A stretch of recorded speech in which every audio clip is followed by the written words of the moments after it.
예, 영끌 인터뷰에서는 여러 대선 주자들, 여야의 대선 주자들을 인터뷰하고 있는데요. 오늘 순서는 정세균 더불어민주당 대선 예비 후보입니다. 지금 스튜디오에 나와 계십니다. 어서 오세요. 예, 안녕하십니까. 안녕하십니까. 지금 민주당의 대선 본경선이 한창 진행되고 있습니다. 본경선의 TV 토론도 벌써 두 차례인가요? 열렸고요. 예. 왜 정세균 후보가 다음 대통령이 돼야 한다고 생각하십니까? 제가 가장 적임자지요. 아마 코로나를 이제 빨리 극복해야 될 텐데요. 그리고 예. 나면 일상을 회복해야 되고 또 경제를 회복해야 돼요. 예. 그리고 우리 젊은이들에게 꿈과 희망을 줘야 되는데 그 중심이 경제입니다. 그래서 저는 경제 전문성이 있는 사람이고 예. 또 훈련이 아주 잘 된 사람이에요. 그래서 준비된 후보다 이렇게 자신 있게 말씀드릴 수 있어요. 그래서 우리가 직면한 여러 가지 문제를 제대로 감당할 수 있는 사람이 바로 접니다. 이렇게 말씀드립니다. 경제에 전문적이다. 원래 이제 제가 알기로는 대기업에도 계셨었고 대학을 졸업하신 뒤에 셀러리맨으로 18년 근무했죠. 예. 그다음에 지식경제부인가요? 당시 장관도 했었죠. 예, 산자부 장관 했습니다. 산업자부 예, 장관을 예. 하셨고요. 그 부분 때문에 말씀하신 건가요? 왜냐하면 유승민 후보 같은 경우도 내가 경제 대통령이다라고 얘기를 하고 있거든요. 이제 저쪽에서 보면 아마 유승민 후보가 예. 경제에 대한 전문성이 있지요. 이제 우리 쪽에서 보면 제가 유일한 경제 전문성이 있는 사람인데 저는 이제 실물 경제를 18년 동안 했어요. 그러니까 셀러리맨 종합무역상사 직원으로 국내외에서 근무를 했고요. 그 다음에는 이제 국회의원을 제가 했지 않습니까? 그 과정에서 경제 상임위를 쭉 했고, 그 다음에 산자부 장관을 했고, 또 이제 총리를 역임을 했죠. 예. 그러니까 제가 사회에 나와서 일한 대부분을 그 경제 관련 일을 했다 이렇게 말씀드릴 수 있겠고, 현재 경제가 가장 중요하고 또 저는 그 외교가 매우 중요하다고 생각합니다. 미중 패권 경쟁이 있지 않습니까? 통상 외교를 비롯해서 우리가 외교 역량이 있어야 되는데 그런 외교적인 경험과 나름대로의 자신감을 갖고 있는 그런 이 전문성이 절대 필요하다고 봅니다. 예. 장관도 하셨고 육선 의원의 지난 국회에서는 국회의장이었고 또 총리까지 하셨습니다. 예. 연륜, 이른바 스펙으로 보면 후보들 중에 뭐 가장 앞서 있다고 봐도 과는 아닙니다. 그러면 경제를 이제 먼저 말씀하셨으니까 예를 예. 들어서 부동산 지금 국민들이 가장 고통받는 게 부동산 문제 그렇습니다. 아니겠습니까? 예. 정세균 후보의 부동산 해법은 뭔가요? 저는 수요 억제만 가지고는 안 된다. 예. 공급을 확대해야 된다. 그게 제 생각인데 제가 총리에 취임하고 나서 부동산 정책을 보니까 수요 억제에 집중되어 있었어요. 예. 그래서 이것만 가지고는 안 됩니다. 공급을 확대해야 됩니다. 그래서 정부 정책 기조를 바꿨습니다.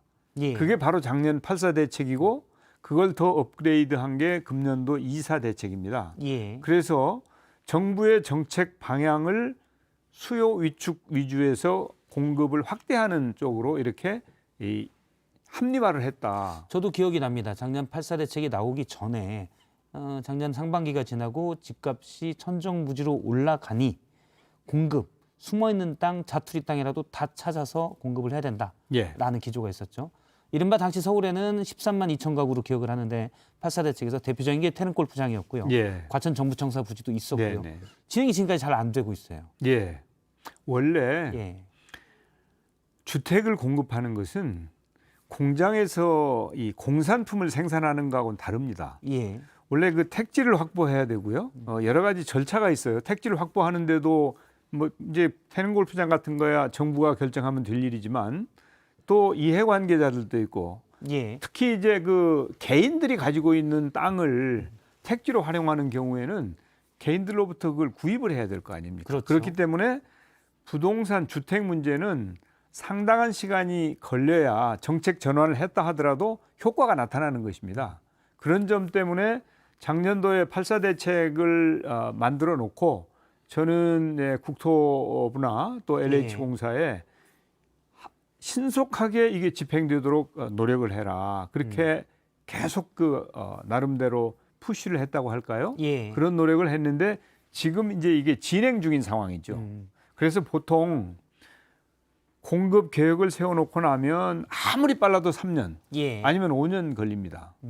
그래서 정부 정책을 전환을 했지만 아직도 시중에 주택 공급이 확 늘어나는 건 아니에요. 예. 그렇지만 시간이 지나면 그 효과가 나타납니다. 예를 들어 8사 대책이 제대로 진행되면 2023년부터 공급이 조금씩 시작될 거다라는 전망이 있었거든요. 예. 그러면 당시에 부동산 문제를 생각했을 때 좀 더 과감하고 예를 들어서 내후년 뭐 내년이라도 빨리 될 수 있는 그런 대책이 필요하지 않았을까라는 또 반문이 나올 수가 이제 있거든요. 그런 대책도 있었죠. 예. 뭐냐면 이제 무슨 도심에 있는 모텔이나 또 예. 사용하지 않는 건물이나 이런 것들을 통해서 리모델링을 해서 수량은 작지만 예. 신속하게 공급하는 것 예. 이런 것들은 이미 실행이 되어서 주택으로 이렇게 쓰이고 있죠. 예. 그래서 하지만 이제 많은 이른바 중산층들이 원하는 주택 형태는 아니었다라는 지적이 당시에도 있었습니다. 그것은 지금 이제 공급을 준비하고 있는 거예요. 예. 그래서 얼마 전에 일부 신도시 쪽에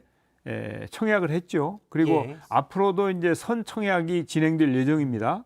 그래서 우리 젊은 층에게 앞으로는 주택 공급이 제대로 되겠구나라고 하는 확신만 있으면 예. 그러면 소위 말하는 영끌 같은 거 안 일어나죠. 좀 더 구체적으로 말씀드리면요. 과천 정부청사를 활용해서 4천 가구를 공급하겠다고 했었는데 예. 과천 시민들이 이건 공원으로 만들어달라고 반대를 해서 얼마 전에 국토부에서 정부에서 낸 방안은 대체 용지를 만들어서 4,300가구를 공급하겠다라고 예. 하고 과천 청사 부지는 이제 철회가 됐거든요. 예. 사실은 이제 주민들의 반발에서 정부 정책이 밀린 거라는 해석이 많았습니다. 사실 그런 부분들이 좀 많이 있지 않나. 그건 아쉬운 감이 있지만은 예. 그렇다고 해서 그냥 밀린 게 아니고 대체 부지가 돼서 공급이 확정이 됐다면 예. 경우에 따라서는 그 지자체나 주민들과 이렇게 그 소통을 해서 정부의 목적이 꼭 어디에다가 아파트를 짓는다는 게 목적이 아니고 예. 공급을 확대하겠다는 거 아닙니까? 그러면 원래 계획대로 신속하게 추진하는 것이 최선이지만 그렇게 하는데 문제가 있으면 예. 대안이 확실하게 있는 경우에야 뭐 그 대안을 택할 수도 있지요. 예, 사실 말씀하신 대로 이 공급이 지난한 문제이기 때문에 여러 그런 반발들이 있어서 사실 제대로 진행되기가 쉽진 않은 부분이 있는데 제가 여쭤본 건 이제 부동산 공급 대책, 공급 폭탄을 예, 쏟겠다 해서 280만 가구 대책을 그렇습니다. 나눴잖아요. 예. 하지만 이제 지난 8사 대책을 봤을 때 과연 그게 약속대로 될 거라는 우려가 있다는 거죠. 제가 대통령이 되면 예, 부동산 문제 해결합니다. 우선 중산층에게는 적정 가격에 자기 주택을 가질 수 있도록 할 터이고요. 예, 또 주거 취약계층은 양질의 임대 아파트를 대량 공급할 것입니다. 제가 280만 호 공급 계획을 말씀드렸는데 예, 구체적인 내용까지 다 검토를 하고 필요한 재원 대책까지 마련하고 발표를 한 겁니다. 그런데 아직은 그 구체적인 내용에 대해서 국민께 소상히 말씀드리지는 않았지만 예. 가까운 시일 내에 그런 부분도 분명하게 말씀드리겠습니다. 280만 가구면 적지 않은 부분인데요. 땅은 있습니까? 땅이 있습니다. 그리고 혹시 어디에? 이제 그 땅이 어디다 저기다라고 얘기를 할 수는 없지만 예. 전문가들과 함께 어느 지역에 어떻게 했으면 좋겠다. 그리고 용적률을 어떻게 높였으면 좋겠다. 층고를 어떻게 했으면 좋겠다. 예. 역세권 개발을 어떻게 해서 역세권에 우리 청년층들이 편리하게 출퇴근할 수 있는 그런 집들을 만들었으면 좋겠다 하는 예. 안들을 다 가지고 있죠. 알겠습니다. 왜냐하면 총리셨잖아요. 예. 지난 한 해 총리를 오랫동안 하셨고 물론 부동산 공급은 그 전부터 계획돼야 되기 때문에 뭐 긴 인허가 과정도 필요하고요. 예. 그래서 당시 정세균 총리님의 뭐 어떤 실책이라고 볼 수만은 없지만 많은 국민들이 이렇게 여쭤볼 수 있습니다. 그러면 왜 총리 시절 때 이걸 확실하게 계획을 해서 하지 못하고 내가 대통령이 되면 하겠다고 할 수밖에 없느냐. 이건 물을 수 있거든요. 제가 말씀드렸지 않습니까? 저는 총리 시절에 예. 그냥 공급으로 이제 전환을 하고요. 그렇죠. 국토부에서 가지고 오는 안에 대해서 사인한 게 아니고 이건 공급 확대 계획이 들어가지 않으면 예. 앞으로 이 문제가 해결되지 않으니 수요 억제뿐만 아니라 공급 확대 정책으로 정책 전환을 하자. 예. 그래서 제가 그 정책 전환을 만든 사람이에요. 예. 그리고 8사 대책부터 사실은 공급 기조가 됐죠. 그렇습니다. 예. 그 8사 대책의 중심에 정세균이 있었다는 것이죠. 그래서 주택이 부족하고 주택 공급이 안 됨으로 해서 가격이 인상된 거에 대한 책임감은 제가 느끼지만 그러나 저는 그냥 구경한 게 아니고 주체적으로 정책의 일대 전환을 했다. 그래서 지금 당장은 아니지만 2, 3년 후부터는 그 효과가 나타나서 주택 가격이 안정이 됩니다. 당시 정세균 총리가 계획했던 기조가 이제 2, 3년 되면 반영이 될 거라는 말씀이시죠? 그렇습니다. 그리고 이제 제가 지금 280만 호를 짓겠습니다라고 분명히 말씀드렸지 않습니까? 그리고 나름대로 구체적인 안도 있고 만약에 서울 시민들께서 아니면 경기도민들께서 정세균이 대통령이 만약에 됐다. 그러면 정세균이 280만 호 공급한다고 했지. 그러니까 우리가 조금 기다리면 되겠네. 그렇게 되면 주택 가격이 안정이 됩니다. 경제는 심리입니다. 그렇죠. 그 믿음이 있어야 되는 거죠. 그렇습니다. 그래서 확실하게 정부가 제대로 주택을 공급한다라고 하는 믿음만 생기면 주택 가격이 그렇게 오르지 않습니다. 물론 이제 정세균 총리 이전 시대에는 투기 억제에 많이 초점이 맞춰져 있다 보니 정부가 20몇 번의 부동산 대책을 내는데 집값은 계속 오른 그렇습니다. 것이어서 신뢰가 좀 떨어져 있는 상황이긴 합니다. 다른 얘기를 좀 할게요. 왜냐하면 경제 대통령을 얘기해서 가장 민감한 부동산 얘기를 많이 여쭤봤고요. 이재명 후보도 기본주택 얘기를 했습니다. 이재명 후보는 대통령 자격이 없습니까? 기본주택은 일부이고요. 제가 보기에는 이제 이재명 후보가 아주 좋은 자산이죠, 우리 당에. 그런데 대통령은 조금 이따 하는 게 좋을 것 같습니다. 일단 정세균 후보님 먼저 하고, 형님 먼저 하고 이제 뭐 농담이 아니고 이제 이재명 후보는 좋은 자산이긴 한데. 좀 준비가 더 되었으면 좋겠고 아직은 대통령감이 아니다는 말씀이시군요. 왜 그렇습니까? 아니 감은 감인데 이제 감일 수 있죠. 제가 감이 아니다라는 말씀은 아닌데 이 대통령은 연습할 시간이 없는 자리입니다. 즉시 역할을 해야 되는 자리예요. 그리고 대통령은 경제뿐만 아니라 외교, 안보 등등 국정 전반에 대해서 확실한 철학과 준비가 되어 있어야 돼요. 그런데 좀 죄송하지만은 그런 준비를 지금 해가는 과정이 아닌가 하는 것이 저의 인식이기 때문에 이번은 아닌 것 같다. 그런 판단입니다. 막연한 게 아니라 준비가 안 됐다고 확신하십니까? 구체적으로 어떤 부분에서 어떤 면을 보고 이재명 후보가 왜냐하면 지지율은 지금 여권 후보 중엔 제일 높기 때문에요. 근데 이런 면을 보니 이재명 후보는 대통령감은 아니겠구나 아직은. 기본주택 얘기를 하는데 이제 기본주택도 그렇고 또 기본 소득 얘기를 하는데 재원 대책이라든지 전반적으로 보아서 실현 가능성이나 가성비가 매우 떨어집니다. 그리고 경제에 대한 경험이 좀 더 있었으면 좋겠고요. 특히 외교 안보, 외교에 대한 경험이 좀 있었으면 좋겠어요. 지금 미중 패권 경쟁이 심각하지 않습니까? 그러면 통상 외교도 제대로 해야 되고 우리가 외교력을 발휘해서 국익을 지켜야 되거든요. 그런 것은 그냥 지식이나 머리만 가지고 되는 게 아니다. 경험도 필요하거든요. 그런 차원에서 보면 저는 조금 더 경험을 쌓고 역량을 키우는 게 바람직하지 않은가 하는 제 판단입니다. 그러나 결과적으로 이제 그 판단은 국민들께서 해주시는 거니까요. 저한테 질문을 했기 때문에 그렇다고 제가 그냥 덕담만 할 수는 없는 것이어서 솔직하게 말씀드린 거예요. 그러면 말씀하신 대로 경험이 이재명 후보는 부족하다. 경험이 많은 후보가 또 한 명이 있습니다. 여당 대표를 했고요. 최장기 총리를 전임 총리죠. 이낙연 후보는 어떻습니까? 좋은 분인데 그간의 성과를 내신 적이 별로 없는 것 같아요. 그래서 제가 보기에는 저보다 경쟁력이 좀 떨어지는 것 같습니다. 성과는 어떤 부분에서 못 냈다고 보시나요? 예를 들어서 이낙연 후보는 계속 예를 법안 통과 문제랄지 당시 대통령 지지도도 좋았다라고 얘기를 하거든요. 그건 대통령 지지도죠. 그리고 이제 총리를 저보다 한 2배쯤 하셨어요. 그런데 총리할 때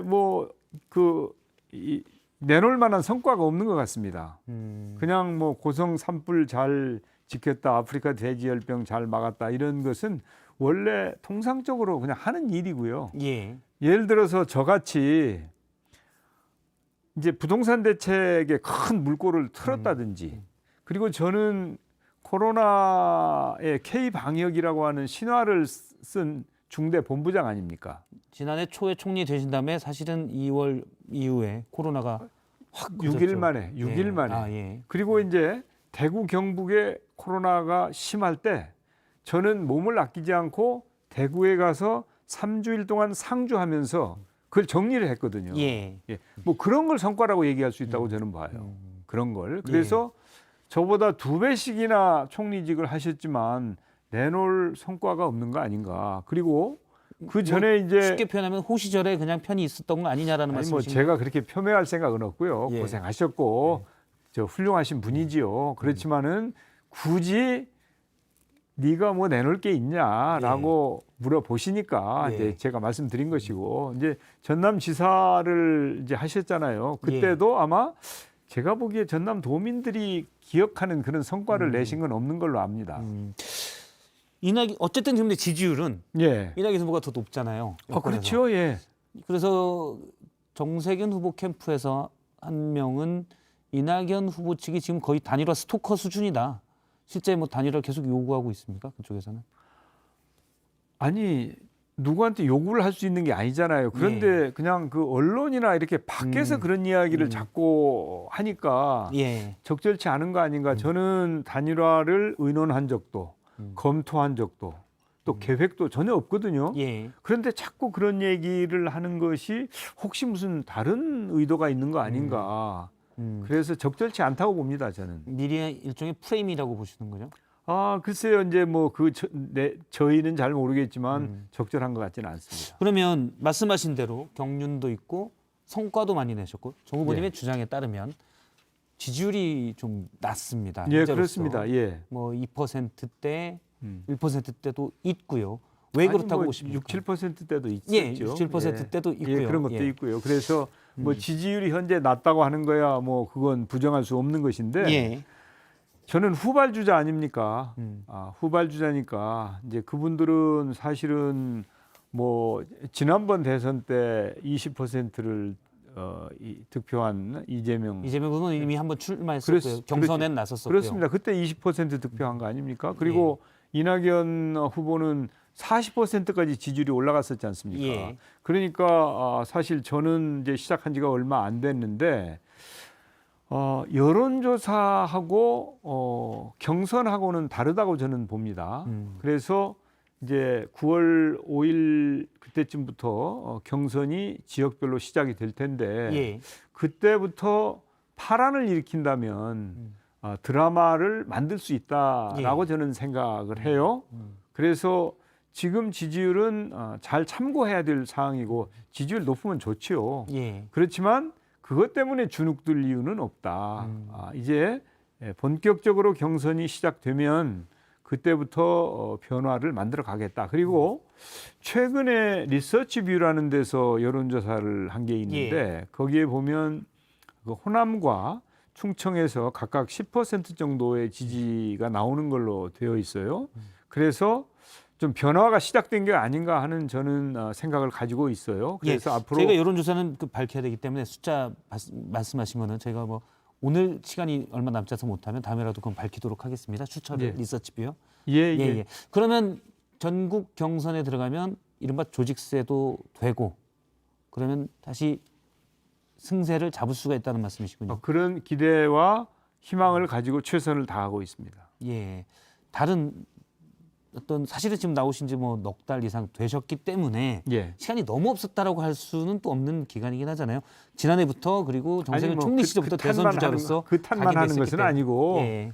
그 탓만 하는 것은 아니고 이제 아니 몇 년에 비하면 몇 달이야 짧은 건 사실이지요. 그렇지만 뭐 그것과 관계없이 이제 더 높을 수도 있는 것이고 그런 기대도 있지만 예. 현실적으로 이제 그런 측면도 있다고 말씀드리는 것이고 저는 이제 정책적으로 예. 다른 후보들에 비해서 저의 정책이 다양하고 또 우수하다고 생각합니다. 예. 그런 부분이 국민들에게 인정을 받는다면 지지율로 연결될 수도 있고 또 경선에서 득표율로 연결될 수도 있다. 그렇게 저는 예. 봅니다. 알겠습니다. 이제 본격적으로 9월부터 이제 지역 경선이 되고 경선이 본격화되면 나의 본 모습을 보여줄 수 있다라고 정세균 후보가 얘기하셨습니다. 오늘 말씀은 여기까지 듣도록 하겠습니다. 예. 고맙습니다. 감사합니다.